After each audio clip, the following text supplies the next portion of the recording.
Hello, I am doctor Divya Kumar और आज मैं आपको प्रेगनेंसी के दूसरे तिमाही, जिसे हम सेकेंड ट्राइमेस्टर कहते हैं, उसमें हमें क्या-क्या एहतियात बरतनी चाहिए, क्या-क्या सिम्पटम होते हैं, क्या स्पेशल केयर लेना होता है, इन चीज़ों के बारे में बताती हूँ। डॉक्टर्स को कितने विजिट लगाने होते हैं।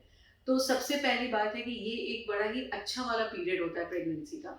इस दौरान आपको भूख लगनी शुरू हो जाती है, तो आप एक बैलेंस डाइट खाएँ। भूख लगती है तो कई बार आप you tend to eat like बाहर का खाना, स्ट्रीट फूड, उनको अवॉइड करना है। नॉर्मल हेल्दी डाइट मतलब जो आपकी थाली होती है उसमें कार्बोहाइड्रेट इन द सेंस कि रोटी, चावल, ब्रेड, इन चीज़ों में कार्बोहाइड्रेट होता है।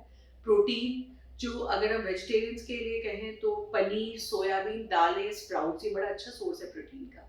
नॉन-वेज जो खाते हैं उनके लिए चिकन, फिश, एग, मटन, ये चीज़ें बड़ी अच्छी सोर्स होती है प्रोटीन की, तो ये होना चाहिए। फाइबर्स ज़रूर होने चाहिए, फाइबर्स हमें सैलड से और फ्रूट से मिलते हैं, तो एक बैलेंस डाइट करना बहुत ज़रूरी है। दूसरी जो इम्पोर्टेंट बात है कि बैलेंस डाइट के साथ आपको अपने आप को हाइड्रेटेड रहना है, मतलब आपका पानी का इंटेक, पानी इन द सेंस कि लिक्विड्स, टोटल लिक्विड्स का इंटेक जो है वो कम से कम 3 टू 4 लीटर्स के आसपास होना चाहिए। दूध हमें ज़रूर लेना है, दूध से हमें कैल्शियम मिलता है और खाने में हरी सब्जियां, ऐसी चीज़ें जिनमें आयरन का एक कंटेंट ज़्यादा होता है, वो हमें लेना चाहिए। बट एक चीज़ बड़ी इंपॉर्टेंट है दैट इवन दो आप खाने में कैल्शियम और आयरन रिच फूड ले रहे हैं, इन दोनों का सप्लीमेंट आपको बाहर से ज़रूर लेना चाहिए टैबलेट्स के फॉर्म में, बिकॉज प्रेगनेंसी में ये सिर्फ खाने से पूरा नहीं होता। अगर आप नहीं लेंगे तो इन चीज़ों की कमी हो जाएगी आपको। तीसरी जो बात है कि खाने के साथ साथ आपको जो अपना ओवरऑल ध्यान रखना है, एक्सर्शन नहीं करना है, किसी भी काम जिससे थकान होती है, थकान होने से पहले ही आप बैठ जाएं, अपना ध्यान रखें। अपने डॉक्टर्स के विजिट्स आपको रेगुलरली करने होते हैं, 2 या 3 हफ्ते से, जैसे आपके डॉक्टर आपको बुलाते हैं।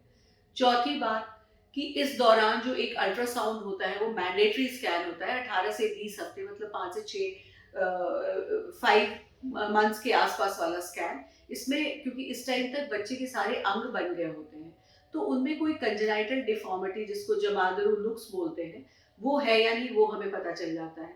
उसके साथ साथ कई बार हम एक क्वाड्रुपल मार्कर का टेस्ट भी करते हैं, जिसमें कुछ जेनेटिक डिजीजेस जैसे डाउन सिंड्रोम वगैरह का हम पता लगा सकते हैं।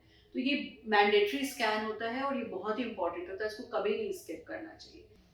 पांचवी बात जो है वो हमें टेटनस का इंजेक्शन इंडिया में हम मैंडेटरी है, हम देते रहेंगे। और अब एक कॉम्बिनेशन वैक्सीन भी आ गया है, टीडैक या बूस्ट्रिक्स के नाम पे, उसको देते हैं। कुछ सिलेक्टेड केसेस में हमें शुगर के लिए टेस्ट करना होता है, क्योंकि ये वो टाइम है जब जेस्टेशनल डायबिटीज या प्रेगनेंसी के दौरान कुछ औरतों को डायबिटीज हो जाता है, उसकी शुरुआत हो सकती है, तो उसका भी टेस्ट हम इसी दौरान स्टार्ट कर देते हैं। तो ये सारी चीज़ें बहुत इंपॉर्टेंट है। अगर इन सब चीज़ों का आप ख्याल रखेंगे तो आपकी प्रेगनेंसी एक हेल्दी तरीके से निकलेगी और आपका बेबी भी हेल्दी होगा। धन्यवाद।